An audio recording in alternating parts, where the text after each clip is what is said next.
ሰላም ጤና ይስጥልን። ወቅታዊ እውነተኛና ያልተሰሙ ሀገራዊና ዓለም አቀፋዊ መረጃዎችን በፍጥነት የሚያደርሳችሁ የፈጠነ ሚዲያ ነው። ዛሬ በዕለታዊ ዝግጅታችን እጅግ አንገብጋቢና ዓለም አቀፋዊ ትኩረት ያገኙ አጀንዳዎችን ይዘን ቀርበናል። በመካከለኛው ምስራቅ ታላቅ የጦርነት ስልት ለውጥ ታይቷል። የኢራኑ ጠቅላይ መሪ አሜሪካና እስራኤል ስልታቸውን ቀይረው ወደ አዲስ ጦርነት መግባታቸውን ይፋ አድርገዋል። በሌላ በኩል በሀገራችን በምስራቅ አርሲ የተከሰተው አሰቃቂ ንጹሃን እልቂትና ጥንታዊት ቤተክርስቲያን መቃጠል ሀገሪቱን በሐዘንና በቁጣ አስነግቷል።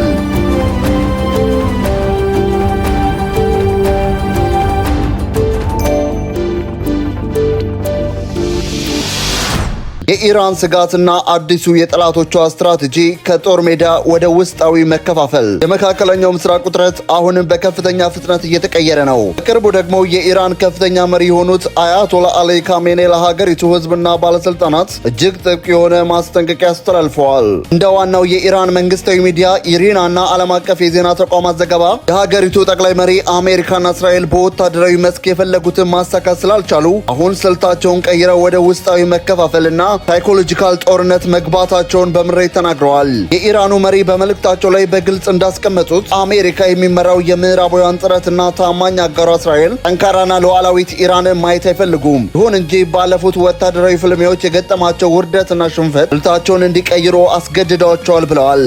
አሁን ላይ ጠላቶቻችን የጀመሩት ጦርነት በግንባር የመጋጠም ሳይሆን ድብቅ ጦርነት ነው ሲሉ ይገልጹታል። በህዝቦች መካከልም ቂምን፣ ጥርጣሬንና ተስፋ መቁረጥን የሚፈጥር ማንኛውም አካል በቀጥታም ይሁን በግዙፍ የሀገሪቱ ጠላቶች እየረዳ ነው ሲሉ አያቶላ አሊ ካሜኔ ተናግረዋል። ኢራን በአሁኑ ወቅት የራሷን የውስጥ ደህንነት ከመጠበቅ ባለፈ በቀጠናው ያሉትን እንደ ሂዝቡላህ፣ ሐማስ እና ሁቲዎች የመሳሰሉ ታጣቂ ቡድኖችን በጀርባ ሆና ትመራለች። እስራኤልና አሜሪካ እነዚህን ኃይሎች በወታደራዊ መንገድ ሙሉ በሙሉ ማጥፋት አለመቻላቸው ኢራን ራሷን እንደ አሸናፊ እንድትቆጥር አድርጓታል። የኢራን መሪዎች ከውጭ ከሚመጣው የሚሳኤል ጥቃት ይልቅ የውስጥ አመፅና አለመረጋጋትን አብልጠው ይፈራሉ። ባለፉት ዓመታት በኢኮኖሚ ማዕቀብና በሰብአዊ መብት ጥያቄዎች ሳቢያ በኢራን ውስጥ የተቀሰቀሱት ህዝባዊ ተቃውሞዎች ለመንግስቱ ትልቅ ራስ ምታት ነበሩ።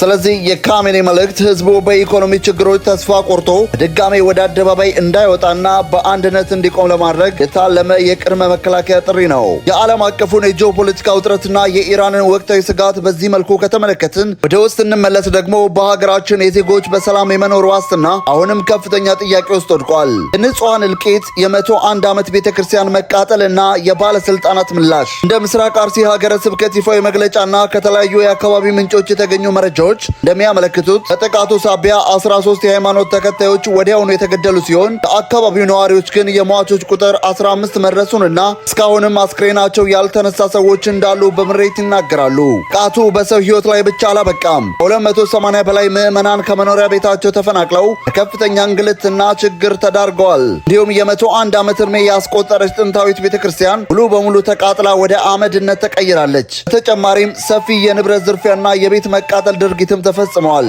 በአሁኑ ሰዓት በአካባቢው ያሉ ነዋሪዎች እንደሚሉት የት እንዳሉ ያልታወቁና የጠፉ በርካታ ሰዎች በመኖራቸው የሟቾች ቁጥር ከዚህም ሊበልጥ እንደሚችል ስጋታቸውን ገልጸዋል። ለረጅም ጊዜ በአካባቢው ለሚፈጠሩ ጥቃቶች ማብራሪያ ለመስጠት ፈቃደኛ ሳይሆን የቆየው የኦሮሚያ ክልላዊ መንግስት በዚህኛው ጥቃት ግን ይፋዊ መግለጫ ሰጥቷል። የክልሉ ኮሚኒኬሽን ቢሮ ኃላፊ አቶ ኃይሎ አዱኛ ለክልሉ ቴሌቪዥን በሰጡት ቃል ጥቃቱንና የንጹሃንን መገደል አረጋግጠዋል። ይሁን እንጂ የሟቾችን ትክክለኛ ቁጥር ከመናገር ተቆጥበዋል። አቶ ኃይሎ አዱኛ ጥቃቱን የፈጸመው የሸኔ ሽብርተኛ ቡድን ወይም የኦሮሞ ነጻነት ሰራዊት መሆኑን የገለጹ ሲሆን ለዚህ አሰቃቂ ድርጊት እንደ ምክንያት ያስቀመጡት ነጥብ ግን አዲስ የፖለቲካ ክርክር አስነስቷል። የኦሮሚያ ኮሚኒኬሽን ኃላፊ የሆኑት አቶ ኃይሎ አዱኛ ቡድኑ ይህንን የፈጸመው የግንቦት 24ቱን ምርጫ ለማደናቀፍ ነው፣ ከታሪካዊ ጠላቶቻችን ተልዕኮ ወስዶ የተንቀሳቀሰ ሲሆን ድርጊቱ ሃይማኖትና ብሔርን የለየ አይደለም ሲሉ ተናግረዋል። ከወራት በፊት በተመሳሳይ ዞን ተመሳሳይ ጥቃት ተከስቶ በርካታ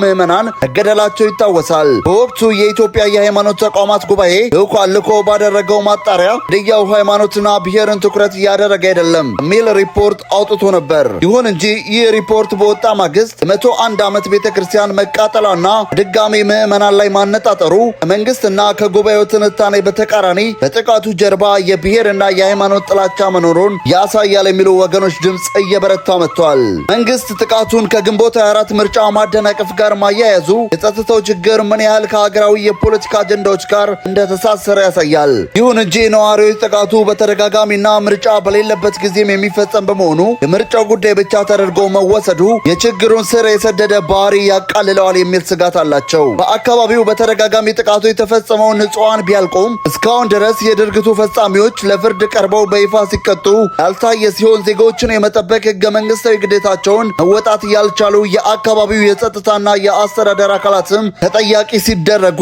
አይሰማም። ይህ የፍትህ መጓደል ደግሞ አጥፊዎች በነጻነት ዳግም ጥፋት እንዲፈጽሙ በር ከፍቷል የሚል ሰፊ የህዝብ ቅሬታ አለ።